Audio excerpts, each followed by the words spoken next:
Bom dia a todos, então. Bom dia ao NTP Café, 23 de março de 2021.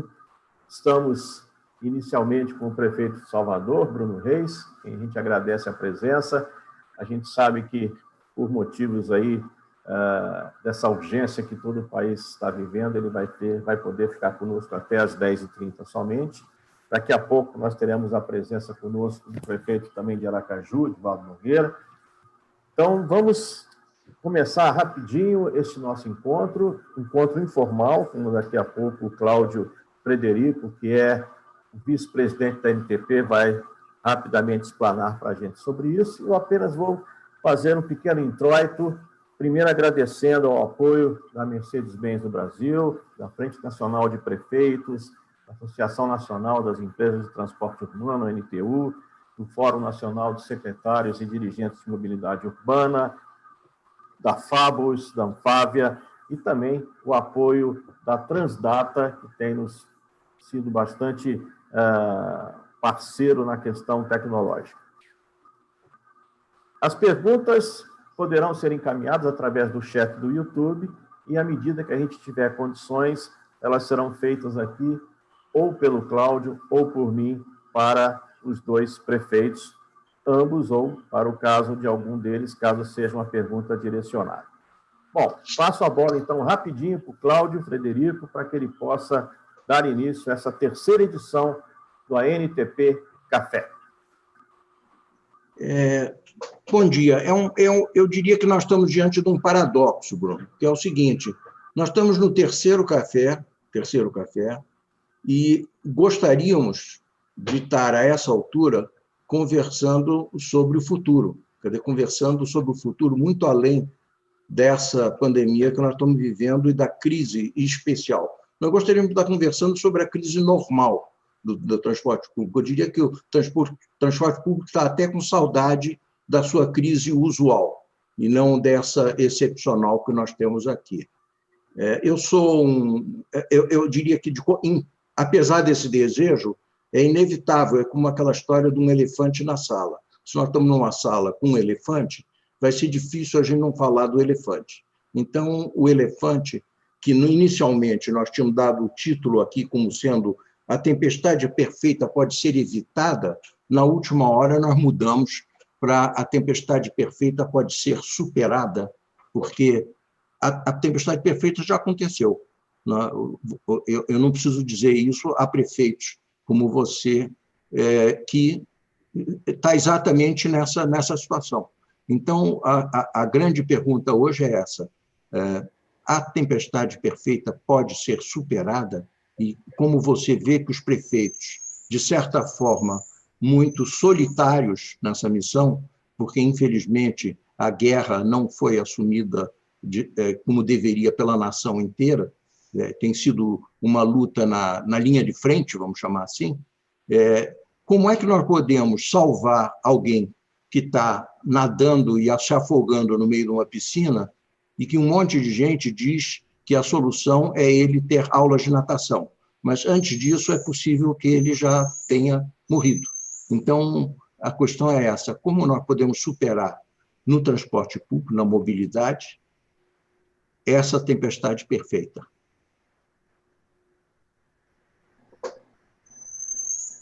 Bom dia, Cláudio.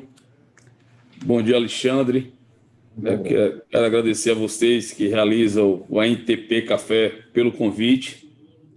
Começar pedindo desculpas, porque eu, às 10h30, precisarei estar no Tribunal Regional do Trabalho, uma reunião com a presidente do tribunal e com o procurador-geral do trabalho aqui no Estado.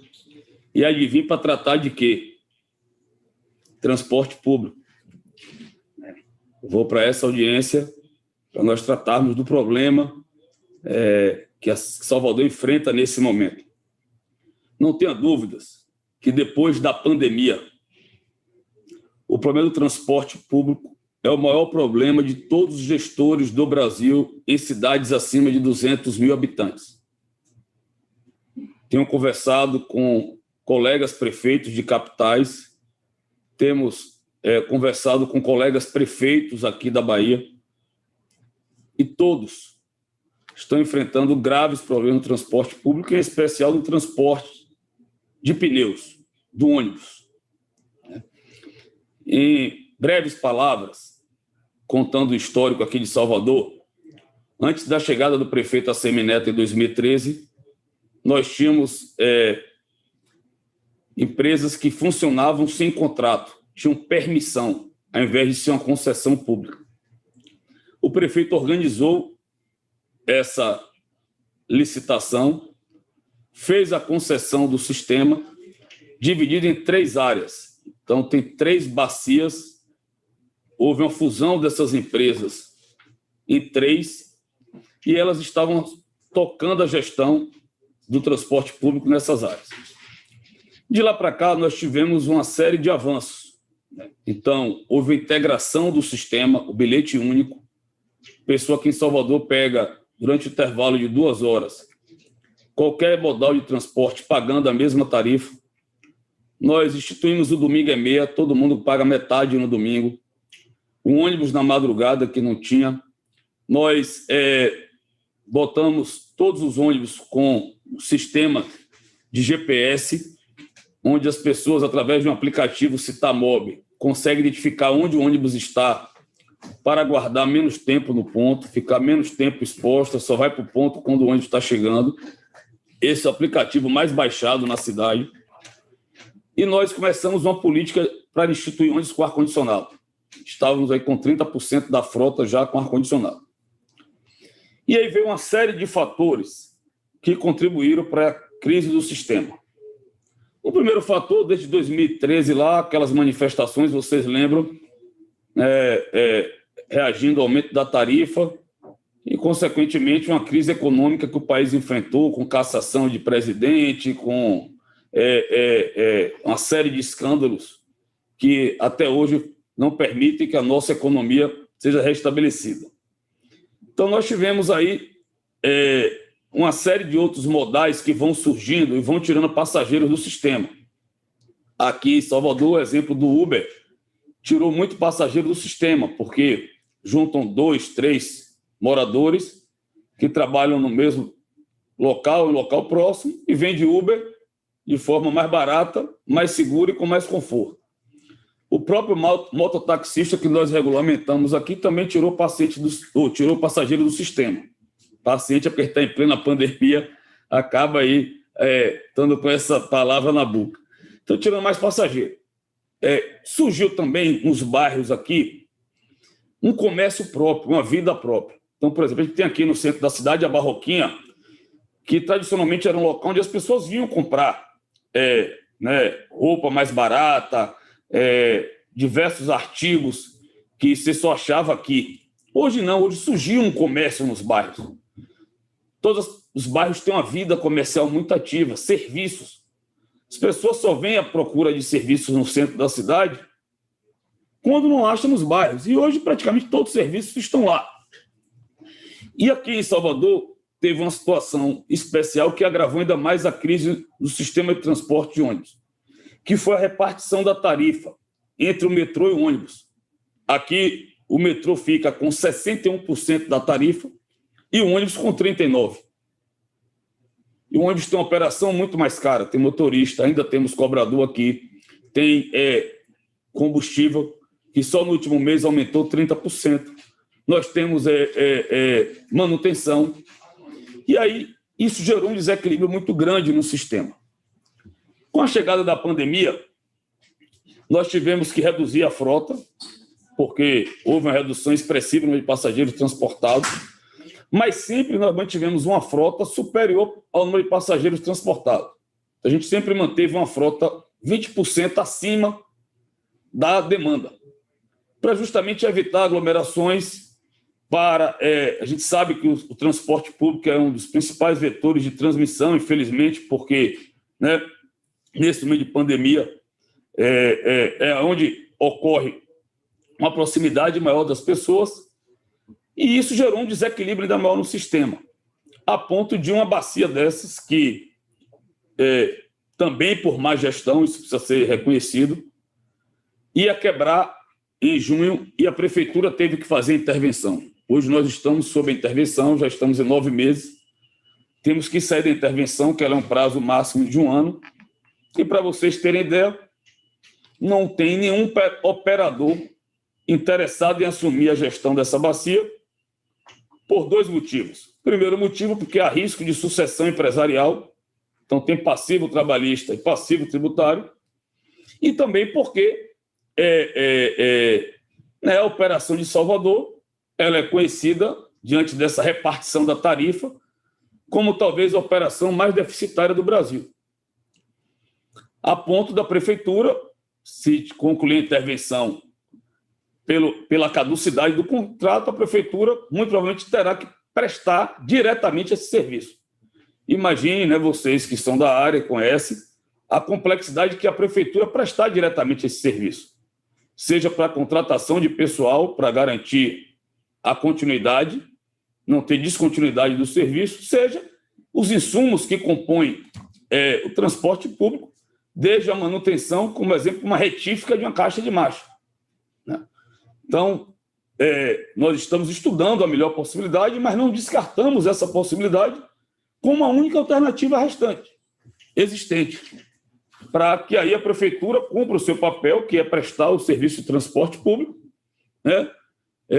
E podendo aí, naturalmente, preservar o máximo maior de empregos num momento como esse de crise econômica. O fato é que nós temos que trazer uma solução definitiva para o transporte público de pneus. E o que é que eu enxergo como alternativas? Primeiro, transporte é subsidiado no mundo todo. Nós temos que ver a forma de subsidiar o transporte público. E eu digo a vocês que a prefeitura não tem como fazer isso. As prefeituras.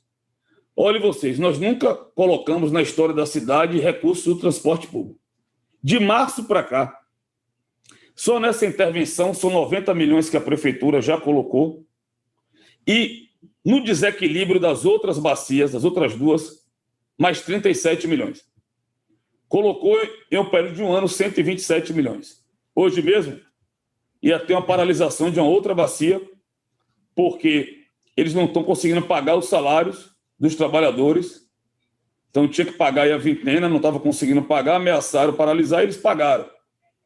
E eles vieram aqui na prefeitura dizer, se no mês que vem, se a gente não ajudasse eles não teriam condições de pagar o salário dos trabalhadores. Então, vejam vocês que o problema de uma bacia já começa a ser um problema do sistema como um todo da cidade. Então, o subsídio federal é fundamental. A gente lamenta que o Congresso, que o presidente que encaminhou um projeto para a Câmara, para o Congresso, que foi aprovado, com alterações, depois ele tenha vetado, e semana passada os deputados mantiveram veto. Isso viria uma ajuda de 84 milhões para Salvador, eram 4 bi para os municípios com a população acima de 200 mil habitantes. E isso ajudaria muito a gente a poder dar um subsídio agora, como também recompor esse nosso caixa. Eu entendo que tem que ter uma desoneração do sistema, então, efetivamente, precisa reduzir o ICMS do combustível do transporte público e isentar PIS e COFINS, ou vai desonerar o sistema, ou ele não consegue se equilibrar. Né? Acredito que, no caso aqui de Salvador, tem que haver uma melhor discussão dessa repartição da tarifa entre os modais. Imagino que isso seja um problema de outros estados, de outras cidades. E acredito muito que, com inovação, nós vamos conseguir equilibrar essa equação. Então, seja através aí de possibilidade de captação de recursos, com, um exemplo, PicPay, com bancos, carro do Pix, você investir em QR Code para que a pessoa faça a leitura dos dados e possa, com isso, automaticamente descontar o valor da tarifa, possa utilizar os ônibus como publicidade externa e interna. Nós temos que identificar novas receitas para os ônibus e também investir em inovação para tornar o sistema mais eficiente. Redistribuição de linhas mais equânimes que possam ter uma produtividade maior, e com isso você tem um equilíbrio desse sistema, que é vital, é fundamental, porque por mais que você tenha outros modais, como a gente tem aqui o metrô, está vindo aí o BRT da prefeitura, está vindo aí o VLT, né, que é o monotrilho do governo do estado, por mais que você tenha outros modais, mas o modal que mais, digamos assim, está próximo da população, onde ela acessa com a maior facilidade, porque está espalhado por toda a cidade, é o sistema de ônibus. Então, esse sistema não vai morrer, isso eu tenho certeza. Mas ele precisa achar caminhos, achar alternativas para a sua sobrevivência. E eu acho que passa por esse conjunto de fatores aqui que permitam a existência dele de forma tal que possa nós ofertarmos um serviço público de transporte de qualidade e eficiente. O fato é que hoje só a tarifa não remunera o sistema do jeito que está. Então, hoje você tem aqui em Salvador uma tarifa de R$ 4,20, que é cara, para um serviço que precisa ser reconhecido é de péssima qualidade. Então, e só o aumento da tarifa não vai resolver, até porque se você aumentar demais a tarifa, você perde mais passageiro. Então, você tem que equilibrar isso. E também a população não comporta pagar. Então, de um lado, você tem que ter uma tarifa justa com um serviço de qualidade. Mas, para isso, nós precisamos ter outros mecanismos que permitam esse sistema sobreviver. Senão ele não vai sobreviver. Como vocês estão vendo aqui o meu exemplo, é muito diferente. Teresina está há 35 dias sem transporte público. Recife teve problema no final do ano. Goiânia está enfrentando o mesmo problema. Porto Alegre, João Pessoa. Aqui na Bahia, as maiores cidades, Feira de Santana, Vitória da Conquista, Lagoinhas, Juazeiro, Itabuna, que é a quarta, quinta cidade da Bahia, estava há 11 meses sem transporte público. O prefeito que se elegeu agora foi que contratou emergencialmente uma empresa para prestar o serviço. Então vejam a gravidade do problema. Não há um prefeito que a gente converse que não esteja com esses problemas. E aí, passado aí esse ponto crítico da pandemia, que está todo mundo voltado aí para salvar vidas, para evitar a morte, nós vamos sim travar esse debate. Eu já tinha conversado tanto com o Rodrigo Pacheco, senador, que hoje é presidente do Congresso, quando eu estava na campanha dele, que veio nos visitar, e Arthur Lira. Eles precisam ajudar nesse processo, nós temos que mobilizar os prefeitos para mobilizar os seus deputados, o Congresso Nacional, afinal de contas, ano que vem, eles vão depender do nosso apoio e precisa trazer uma solução para o transporte público. O fato é que a prefeitura, e ontem eu dizia isso no encontro dos prefeitos, nós somos o primo pobre da relação federativa e somos o primo que tem mais atribuições, mais responsabilidades. Ontem ainda criamos um consórcio para comprar vacinas que não é nossa obrigação. O governo federal tem que fornecer a vacina, os estados distribuindo, os municípios aplicarem. Nós já ficamos com a pior parte, que é aplicar. Todos os insumos, pessoal, logística, estrutura para poder aplicar as vacinas, já é de responsabilidade nossa, é a maior conta. Mas mesmo assim nós estamos comprando vacinas. Para quê? Porque é o melhor investimento. É muito melhor comprar vacina do que eu continuar botando 14 milhões por mês no transporte público em Salvador sem poder, que é o que eu estou colocando hoje. É melhor do que dar a cesta básica, dar o auxílio emergencial que eu pago aqui, é melhor do que bancar R$ 2.400 a diária de UTI.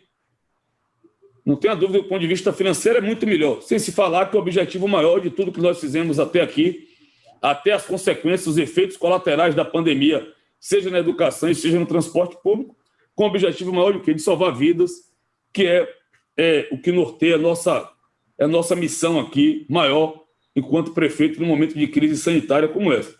Então, eram essas minhas palavras, espero ter podido contribuir. A INTP saiba que tem aqui um defensor para buscar uma solução nacional para esse problema, um problema que hoje atinge todos os maiores municípios do Brasil estão enfrentando esse problema, e ou a gente vai achar uma solução, ou efetivamente todos os sistemas no Brasil vão parar, vão ter dificuldade de operar, porque É fato, quando a gente assume a intervenção, como a prefeitura fez em 9 meses, a gente conhece profundamente a operação. A gente sabe que hoje está deficitária, né? Tanto que eu tenho que colocar recurso. E o bom é que é tudo com a participação do Ministério Público, com toda a transparência. Os números são abertos para quem tiver conhecimento, e efetivamente essa é a realidade e que nós temos que enfrentar com capacidade política, articulação política, tendo a capacidade de botar na mesa todos os atores envolvidos e achar os caminhos para trazer as soluções. Mas é vital, nesse momento, a gente buscar alternativas para a sobrevivência do transporte público, em especial do transporte público sobre pneus.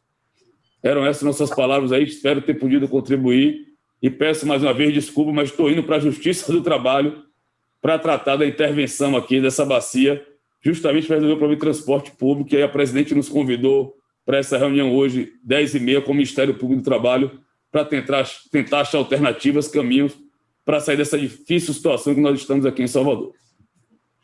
Te agradeço, prefeito Bruno Reis, de Salvador.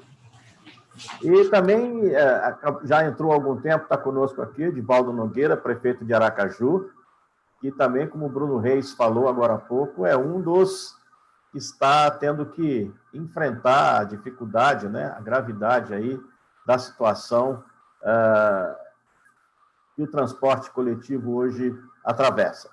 Cláudio, levanta a bola para o prefeito de Aracaju, você como bom jogador de vôlei das praias cariocas.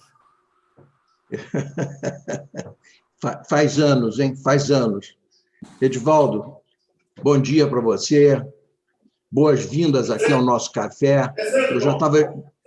Eu já estava dizendo antes que eu me sentia até meio constrangido de estar convidando prefeitos para tomar café na hora em que está chovendo bala em volta. Então, em todo caso, eu gostaria até de abrir um comentário sobre isso, que é o seguinte: eu tenho a impressão que, assim como aconteceu com o SUS, em que debaixo de bala cresceu e foi reconhecido, as prefeituras e os prefeitos, a atuação das prefeituras ganhou uma importância muito grande com as dificuldades que foi forçada a enfrentar, até por omissão, eventualmente, de outros. Então, ao ter que aguentar o peso, a musculatura até que ficou mais forte. Eu acho que o prefeito, o Bruno, tinha falado sobre as prefeituras serem o primo pobre e tal coisa. Eu diria assim, dentro de uma analogia, o transporte público é a GENIR, é pior que o primo pobre. Quer dizer, numa hora dessas, diferente do SUS, o transporte público não cresceu, o transporte público não foi reconhecido dentro do seu papel, eu digo pela sociedade como um todo, né? Acabou caindo como um grande peso sobre as prefeituras, né? Mas não teve o apoio e o reconhecimento de uma sociedade inteira em relação a ele. Foi dito aqui sobre o problema da fuga das pessoas, por exemplo, por transporte tipo Uber coletivo ou coisa que valha. Eu me pergunto, se dentro do transporte público, com aglomeração da hora de pico apenas, existe risco, não existe risco dentro do Uber com aglomeração das pessoas lá dentro, não existe risco na casa das pessoas pobres, que não tem outro espaço senão aquele para aquele número de pessoas, ou seja, mas, infelizmente, o transporte público ficou como a GENIR. Quer dizer, a culpa é especificamente dele e com relativo pouco apoio em termos estruturais permanentes. Mas, de qualquer jeito, eu diria que a minha provocação para você, Edivaldo, é mais para o lado de as prefeituras juntas representam hoje um poder político, um fórum político importante. O que você acha disso? Como é que isso pode ajudar?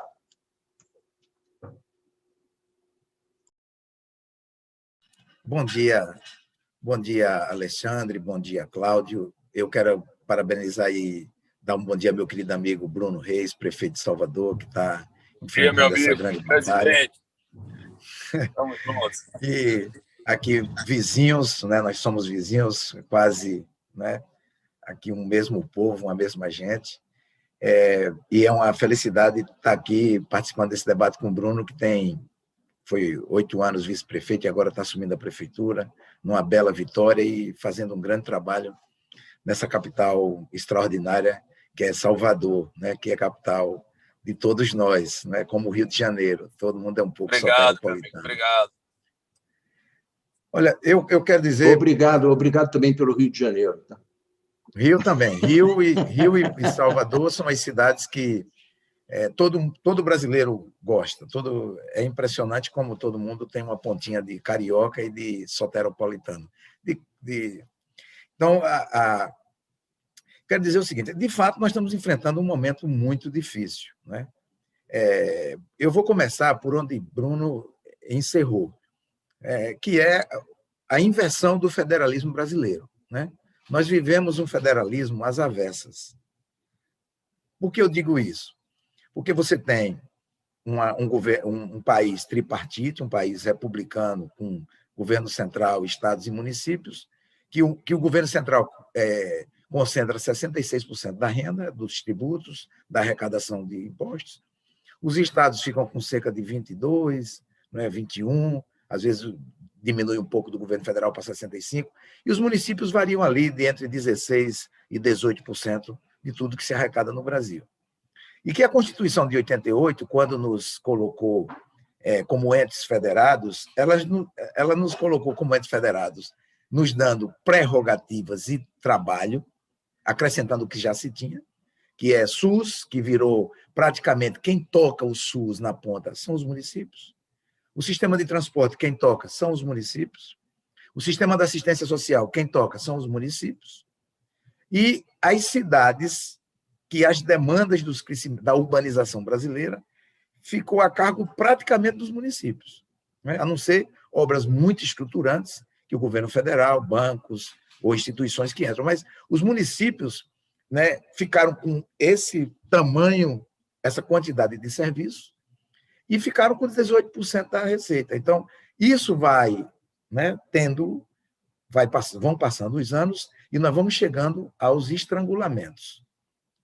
A pandemia agora mostrou o gargalo na saúde, né, que a gente já falava isso, já se discutia, já se debatia, mas que, quando as coisas estão mais ou menos, né, assim, em umas certas condições normais de temperatura e pressão, as pessoas ficam ali, vão levando, vão empurrando com a barriga. A pandemia está aqui agora mostrando onde é mesmo o tamanho do problema, né? Do SUS, que ainda, apesar de ser um sistema bem estruturado, que tem uma série de coisas que você até falou, Frederico, que cresceu, mas que precisa se modernizar. O SUS hoje é o SUS de 20 anos atrás. O mundo mudou, as cidades mudaram, o Brasil mudou, e o SUS permaneceu a mesma coisa. Então, precisa também de uma modernização na concepção e na ação do SUS. E o sistema de transporte, né? Que vem, é o sistema de transporte do GIPOT, lá da década de 70, de 80, de 90, né? E que continua-se no mesmo sistema, né? Onde os municípios ficam com a carga, com o planejamento e com a execução. O governo federal definiu uma política que ele também não entra nessa política. Ou seja, nós temos uma política de transporte em que a média do valor da passagem é feita por índice de passageiro por quilômetro, pelo IPK, né? Ou seja, isso leva a algo que é brutal, né? Principalmente na pandemia. Ou seja, o que é que remunera o transporte? Ele está cheio. Quanto mais passageiro tiver no ônibus, mais lucro o cara tem, mais remuneração. No período que você não tem passageiro, né, dentro do ônibus, você tem prejuízo. Por que é que no Brasil, e você está vendo aí, estão falando isso todo dia na Globo, em tudo que é lugar, né? O ônibus cheio, o metrô cheio, a cidade cheia. Por quê? Porque é o modelo do Brasil, é o nosso modelo. É um modelo em que você tira a remuneração de um setor pelo índice de passageiro por quilômetro, ainda. Mas de um jeito, faz de um jeito, melhora aqui, melhora acolá, mas é mais ou menos isso que gera a grande questão.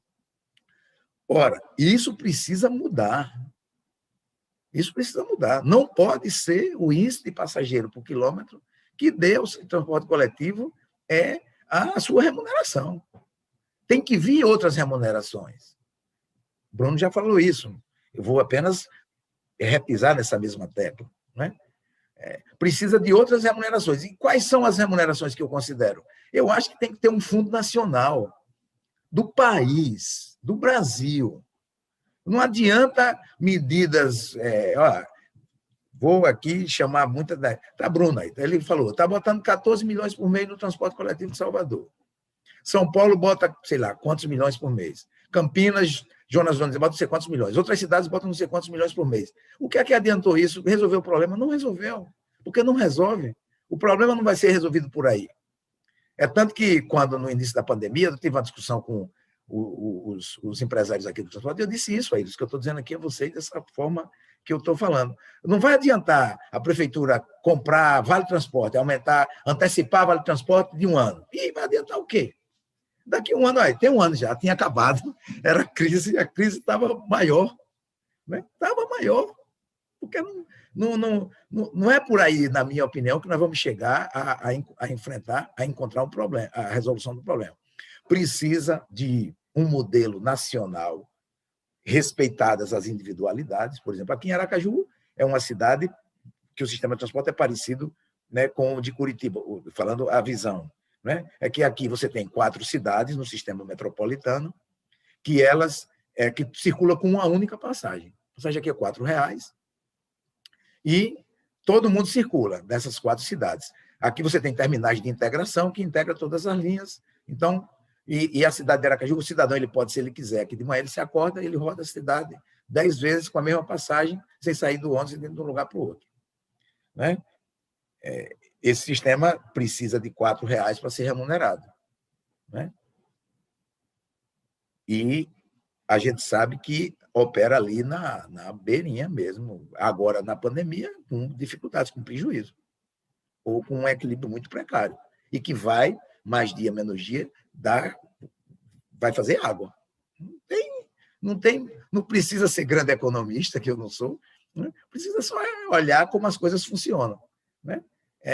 Ver que, dessa forma, esse sistema não funcionará. O que é que precisa? Na minha opinião, precisa do governo federal subsidiar o transporte coletivo. O Brasil precisa subsidiar uma política de subsídio ao transporte coletivo. Como é que vai ser feito isso? Eu também não tenho resposta ainda, nem tenho reflexão mais profunda sobre isso, mas entendo que é preciso. Por quê? Porque se você vai na Europa, os brasileiros, quando vão para a Europa que andam de ônibus, chegam aqui encantados. Né? Você vai em Madrid, você vai em Barcelona, você pega um ônibus, um metrô, você vê, parece que você está num outro mundo. Né? Mas por que é? Porque tem subsídio governamental ali. Tem subsídio governamental. Em toda a Europa tem subsídio governamental. As pessoas não falam isso, só falam do transporte bom, mas não falam do subsídio que tem. Né? Então, há um subsídio grande, governamental, no sistema de transporte coletivo no mundo inteiro. Né? Principalmente, e nós precisamos de ter isso claramente determinado. Uma parcela. Outra parcela deve vir da sociedade, do preço da passagem, da remuneração do transporte, da remuneração de passageiros.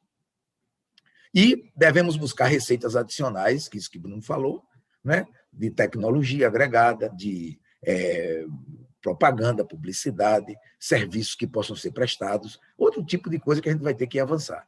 Mas, essencialmente, na minha opinião, nós precisamos fazer com que o Brasil, o governo central, entenda que o transporte de passageiros não é um problema dos governos municipais. É como se fosse aquele negócio, o cara pega um menino, um filho, e diz, olha, toma aí, o filho é seu. E acabou, e não tem mais responsabilidade sobre isso. Né? É tanto que o setor, e eu concordo com você, Cláudio, Frederico, que é a GNI. Né? Você vê agora, antes batia-se de que faltava vacina, aí começou a chegar vacina, ninguém já está começando todo mundo a entender que está chegando vacina. Se batia na ausência de lei do TI, se abre lei do TI, a crítica diminui. Se dizia que era isso, falta remédio. Olha, agora, o transporte coletivo, como resolve? Ninguém vai resolver. Nós vamos passar essa pandemia com esse problema, mas podemos minorar, modificando horário, isso, aquilo, outro, mas não o ônibus com uma quantidade de pessoas maior do que a necessidade de distanciamento social exige, não vamos conseguir dificilmente conseguiremos. Dificilmente conseguiremos. Né? Só com lockdown, só com paralisação, que não é o ideal, que não é o caso, que nós não vamos fazer, e é muito difícil ser feito. Então, o que eu considero o meu trabalho, né, na frente de prefeitos, eu sou vice-presidente nacional, nós discutimos o pacote que tinha lá o subsídio, aquela medida provisória, que infelizmente não foi para adiante, está no Congresso Nacional, né? E que era aquele subsídio, aquele recurso para o transporte coletivo, para a pandemia. Não veio. Eu acho que nós temos que...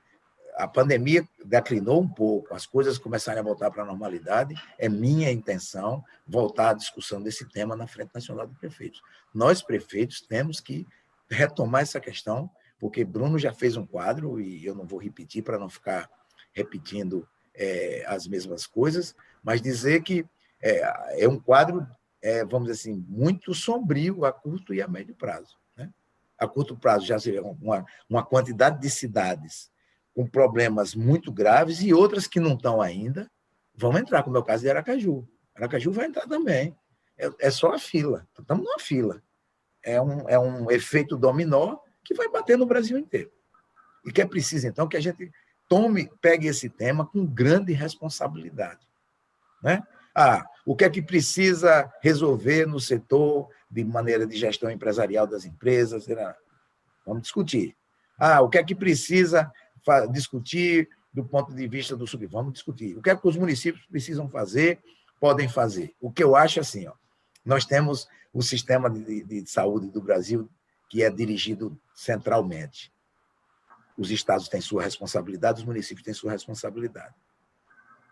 Nós precisamos ter o sistema de transporte nacional, que os estados têm sua responsabilidade, os municípios têm sua responsabilidade. Mas o governo federal precisa se responsabilizar pelo transporte público, principalmente o sistema de transporte sobre pneus. Porque o sistema de trilho também é importante, o metrô, o VLT, são sistemas importantes, mas eles são muito localizados em cidades grandes. A grande maioria das capitais brasileiras nem tem VLT, nem tem sistema de transporte sobre trem. Aqui no Nordeste, nós temos Salvador, Fortaleza e Recife, que tem metrô. Né? As outras cidades todas, o transporte coletivo é sobre pneus. Né? Quase todas sobre pneus. Você pega a grande maioria das cidades brasileiras, por exemplo, de 1 milhão de habitantes para baixo, né? Ou de 600 mil, 700 mil para baixo, elas praticamente não têm nem transporte sobre trilhos, nem transporte sobre trilhos, principalmente. Todas são transportes sobre pneus, que foi esse modelo de desenvolvimento que foi colocado no Brasil. Tanto o transporte de carga, né, como o transporte de passageiros. E o transporte de cargas, essa coisa aí que eu não vou falar sobre isso, que eu não sou especialista, né? Nem lido com esse tema, mas acompanho, está prestes a um outro hecatombe também. Né? E nós temos o transporte de passageiros, que esse é o mais importante, porque leva vidas, impulsiona o trabalho, impulsiona a produção de riqueza. Quem é que impulsiona a produção de riqueza nas cidades brasileiras? O transporte. Como é que o cidadão que sai do seu bairro periférico, que vai que vai trabalhar na fábrica, ele vai de ônibus, grande parte dele. Né? Eu vou encerrando aqui a minha participação, né? Houve um outro problema que não se levou em conta e que precisa se levar em conta, que é a invasão, né, de Uber, a invasão de clandestinos, a invasão de mototáxis, que foi tirando do transporte de passageiro. Então, você veja, se o sistema que tem sua remuneração pela quantidade de gente que carrega, se você tira gente desse transporte, você diminui a rentabilidade dele. É simples, não tem... E só não vê quem não quer. Né? Qual é o grande desafio? É melhorar a imagem, né? Porque a imagem do transporte de passageiro no Brasil sempre foi muito, principalmente de ônibus, foi uma imagem muito complicada, né? Problemática, e é verdade isso, e a gente tem consciência disso. Né? Mas há também, né, como não teve uma renovação da frota de maneira muito efetiva, a qualidade foi caindo, né? Foi caindo, falando no Brasil inteiro. Você pode andar onde você anda, você vai vendo a qualidade diminuindo do transporte coletivo, né? Em virtude das dificuldades da remuneração, em virtude de investimentos, né, dessa coisa toda que vocês, mais do que eu, sabem que lidam com isso pelo outro lado. Eu lido com isso pelo lado do gestor, ou seja, de encontrar o equilíbrio. Vocês lidam na ponta, lá quem conta quanto entra, quanto sai, o que tem que pagar no final do mês de trabalhador, o que tem que fazer de pneu que tem que botar para consertar, de ônibus que tem que botar na garagem. Então, vocês lidam com esses dados que nós não temos, ou temos muito limitadamente, né? Nós lidamos com o lado de prestar um serviço para a sociedade. Mas o que eu entendo é que, como qualquer outro, tem alguns temas na sociedade que são, vamos dizer assim, vitais para a sociedade. Saúde, educação e, nas cidades, transporte. Transporte é vital. Transporte é fundamental. Ninguém se locomove em cidades grandes sem ser fundamental. Por isso é que eu estou aqui, né, levantando essa ideia de que nós vamos ter que retomar esse trabalho de buscar encontrar uma solução que seja tripartite, que o governo federal, os governos estaduais, né, os governos municipais, o governo federal desonerando, se for o caso, combustível, vendo se pode fazer uma cesta, como faz para a energia elétrica, um fundo nacional de transporte. Não tem na energia elétrica para subsidiar tarifa, para botar tarifa mais para barata. Não tem em outros lugares. Pode ter um fundo nacional de transporte que ajude o Brasil a quando tiver uma crise, entrar, por exemplo, num momento como esse agora, que a gente sente, né? Há uma queda de passageiro e tal, e o transporte tem que rodar daquela mesma forma. Como é que a gente pode equilibrar? Então, são essas ideias que eu estou me dispondo a levar para adiante, né? Na Frente Nacional de Prefeitos, juntar os prefeitos. Eu sei, Bruno, nós temos uma ideia muito parecida de agora ir buscar emergencialmente essa questão de ver se o governo federal volta com aquela ideia de algum recurso, né, para o transporte, para a gente sair dessa crise e pensar num futuro melhor para todos nós. Muito obrigado, desculpem a quantidade de palavras e o tempo tomado de vocês. Obrigado. É isso, perfeito. Vamos agora tentar discutir um pouquinho. A gente sabe que a Frente Nacional de Prefeitos, e agora você é vice-presidente, ela tem estado muito atuante aí na questão da pandemia. E pelo que você disse, e você foi muito claro nisso, assim como existe o Sistema Único de Saúde, por que não existir um Sistema Único para o transporte, principalmente para o transporte sobre pneus? Isso não pressupõe que haja um marco regulatório novo para o sistema, porque, como você disse, não dá para um sistema que pensa somente em quantidade de passageiro para se manter o nariz, né, fora d'água, ele possa sobreviver. E, portanto, um fundo, ou melhor, um sistema nacional, ele teria que ter essas duas vertentes, não só do lado financeiro, ou seja, pensar na condição de fundo para poder subsidiar, mas também pensar em como esse sistema funcionaria do ponto de vista legal.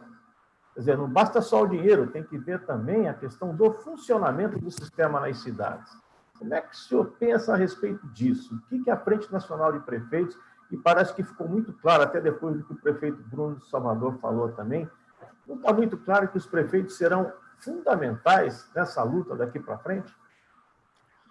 Eu acho que são. Eu acho que a pandemia trouxe uma coisa muito positiva, né? A pandemia trouxe algo muito positivo. O que é que ela trouxe? Ela deu aos prefeitos, né, a importância que eles têm. Bruno falou isso, eu não vou repetir, né? O governo federal tem que comprar vacina, nós já gastamos dinheiro aplicando, já investimos em pessoal, tudo isso, que é a parte mais difícil, é feita pelos municípios. E nós agora tivemos que correr atrás de um papel que seria do governo federal. Então, isso está dando aos prefeitos algo que talvez a gente nunca tivesse, alguns mais. É claro que as cidades maiores têm isso já, né? As capitais, talvez, os prefeitos já tenham, vamos dizer assim, isso em mente, mas está criando nos prefeitos esse sentimento de que a federação, nós somos a base da federação. E a base da federação que pode fazer uma virada na federação, né? esse protagonismo dos prefeitos, eu acho que vai se avançar muito mais. Essa é a minha esperança, de que a nossa ação, enquanto Frente Nacional de Prefeitos, ela possa, como foi feita agora, vocês terem uma ideia, só um exemplo, para vocês entenderem na prática o que eu estou querendo dizer. Nós fizemos uma reunião há 20 dias atrás, eu, Jonas, que é o presidente, eu e mais 10 prefeitos, uma reunião de videoconferência. E resolvemos lançar a ideia do consórcio. Nós somos uma frente que agrega 400, 500 prefeitos, que são das cidades acima de 70, 80 mil habitantes para cima. Representamos 70 e tantos por cento da população, quase 60% do PIB, mas o número de cidades é limitado em relação aos 5 mil municípios que tem o país. E lançamos essa ideia. Ontem nós fizemos uma assembleia que tinha 1.700 prefeitos. Uma coisa impressionante. Impressionante. Eu digo aqui a vocês com muita tranquilidade, eu fiquei muito... Aliás, todos nós ficamos muito impressionados com essa adesão. Porque eu acho que há como se fosse uma descoberta do que é ser prefeito por muitos. Porque tem muito prefeito novo, né? Muito prefeito de primeiro mandato, e alguns prefeitos que achavam que prefeito era só botar ali, tirar aqui, botar acolá. Acho que agora nós estamos começando a entender que prefeito pode ter um protagonismo nacional muito importante, né? Então, eu acho que sou otimista quanto a essa possibilidade da frente, a gente puxar esse movimento. Acho que tem que ser um movimento que envolva setores outros da sociedade, né? Além do setor empresarial da área de transporte, mas a gente precisa encontrar, né, na academia. Por quê? Porque eu considero também isso que você falou, plenamente, e vou encerrar minha fala dizendo isso. Precisa de uma discussão nacional e da elaboração de um projeto nacional. Não pode ser uma coisa que não tenha isso como base, né? Porque não é só o dinheiro. Dinheiro é isso mesmo, eu concordo com você. Dinheiro, quem não sabe administrar dinheiro, quebra. Quem não sabe administrar dinheiro, se endivida, né? Quem não sabe administrar dinheiro não vai para adiante. Eu sou de uma cidade do interior. Meu avô era um comerciante. Ele dizia: meu filho, a pessoa que consegue ter mais sucesso na vida não é quem mais ganha, é quem menos gasta. E essa lição dele eu tenho até hoje. A turma que ele diz que eu sou mão fechada e tal, né? Mas que com dinheiro não se brinca. Dinheiro não aguenta desaforo, né? Eu sempre digo isso, dinheiro não aguenta desaforo. Então, o dinheiro só não resolve o problema. Se resolvesse, quanta gente, né, ganha na loteria e no outro dia está pobre, né? Então, é preciso ter dinheiro, é preciso ter projeto, é preciso ter plano, e é preciso ter, vamos dizer assim, planejamento futuro, estratégico. Pensar hoje, daqui a 10 anos, daqui a 30 e daqui a 50 anos. Essa é a minha concepção de como a gente poderia iniciar. Não vai ser uma coisa fácil, não considero. Não. As palavras que brotam da minha boca, elas são, vamos dizer assim, fáceis, não é? Elas são as ideias, eu tenho muita convicção do que eu estou falando, né? Mas sei que é um caminho árduo, não é um caminho.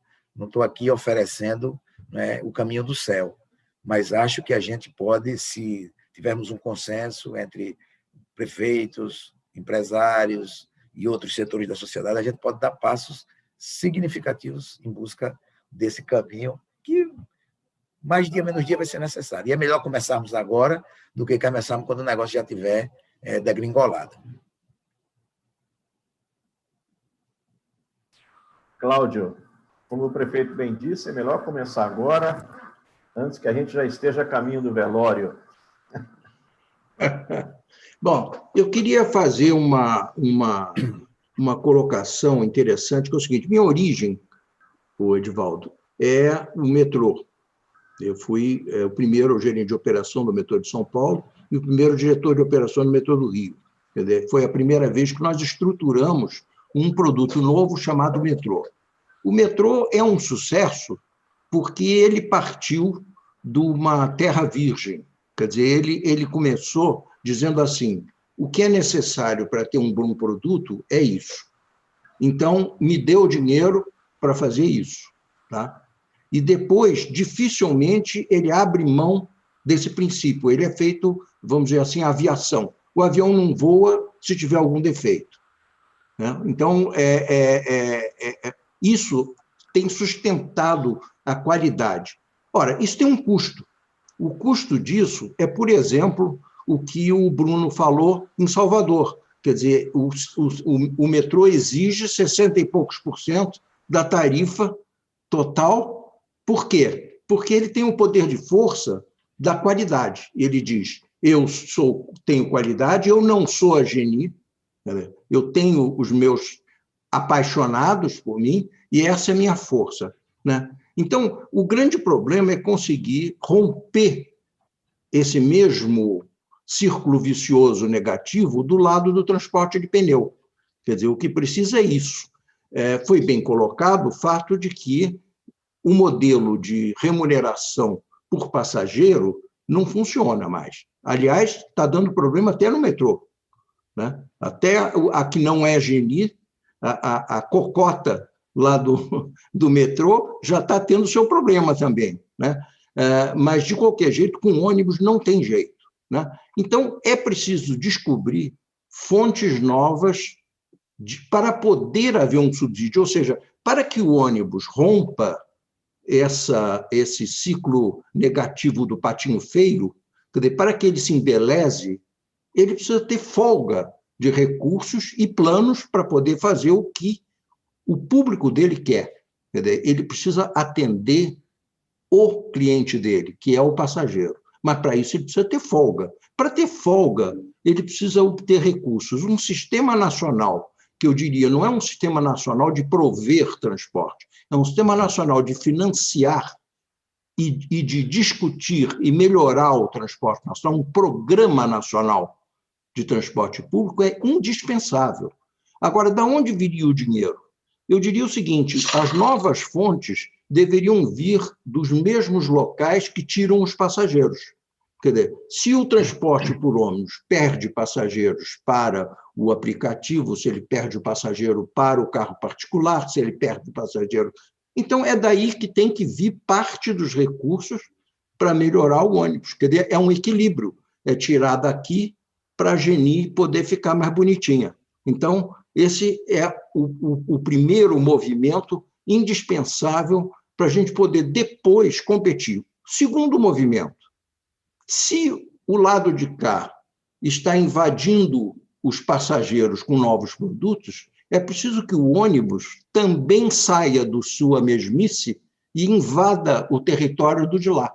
Então, é preciso que o ônibus comece a oferecer linhas curtas com tarifas mais baixas para atrair o pessoal que está andando a pé. É preciso que o ônibus atraia com um serviço por demanda e, portanto, que o passageiro saiba, como no caso do Uber, que o ônibus vai chegar, que horas vai chegar, que horas vai sair. Enfim, eu acho que, basicamente, é essa a equação. A equação em que eu acho que a frente de prefeitos pode ser um elemento chave para isso, porque, sabendo o que quer e sabendo apontar aonde está o dinheiro e o que pretende fazer com o dinheiro, a força é outra, que foi a força do metrô. O metrô adquiriu essa força porque ele tinha um plano, ele tinha um projeto, ele ofereceu à população amostras para que ela se apaixonasse, e depois que a população estava apaixonada, a própria população fez vir o dinheiro. Então, minha impressão, eu posso ser até certo ponto antiquado, né? Já que eu estava nessa origem, mas se funcionou naquela época, com devidas alterações, a minha impressão, como todo velho, é de que vai funcionar outra vez.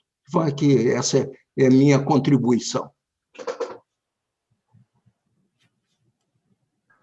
Bom, gente, infelizmente estamos completando nossa 1 hora de live.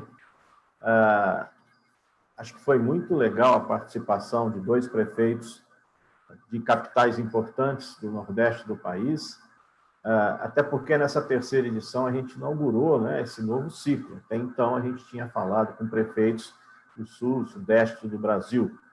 As realidades, evidentemente, são praticamente as mesmas, mas é evidente que existem diferenças que são, digamos assim, marcantes, né? Então, eu acho que foi interessante, nesse ponto, mostrar principalmente as similaridades e mostrar isso que o prefeito de Aracaju, Edivaldo, acabou de dizer, ou seja, os prefeitos se descobriram prefeitos, E ao se descobrir prefeitos, eles descobriram a sua força, né? E acho que o momento fundamental agora é como usar essa força, né? Como fazer dela um instrumento de mudança. Então, para a gente poder encerrar, Edivaldo, eu queria, então, te ceder mais aí 1 ou 2 minutos para você fazer a sua saudação, para a gente poder finalizar essa terceira edição do NTP Café. Eu vou encerrar. Eu sou uma pessoa que gosto muito de cultura, de arte e de poesia, né? Eu tenho um poeta gaúcho que eu gosto muito dele, né? Ele diz o seguinte: se as coisas são tão difíceis, por que não querê-las? Quão longos seriam os caminhos não fora a presença distante das estrelas? Ou seja, nós estamos vivendo uma crise, mas é nessas horas que eu acho que a gente pode conseguir melhor do que avançar mais do que o que a gente é. O que nós precisamos é disso, é de uma ideia força, que acho que tem um relativo consenso no Brasil sobre ela, entre os prefeitos. Acho que a gente precisa de um plano objetivo, né? De onde sai, como começa, como fazer, não é ficar apenas na discussão etérea e sempre sobre ela, e juntarmos as forças necessárias, né? Encerro mesmo com aquela coisa de Arquimedes: me dê uma alavanca e um ponto de apoio que eu levanto o mundo, né? E é possível a gente chegar. Fonte de financiamento nós temos, os bancos estatais podem financiar empresarialmente as empresas. Isso podia ter um movimento por aí. Nós temos o governo que podia encontrar uma fórmula de fundo disso, daquilo, outro. E nós teríamos que ter um plano, né, das cidades, de como fazer isso que o Frederico falou, que eu não vou entrar no detalhe, que é isso mesmo.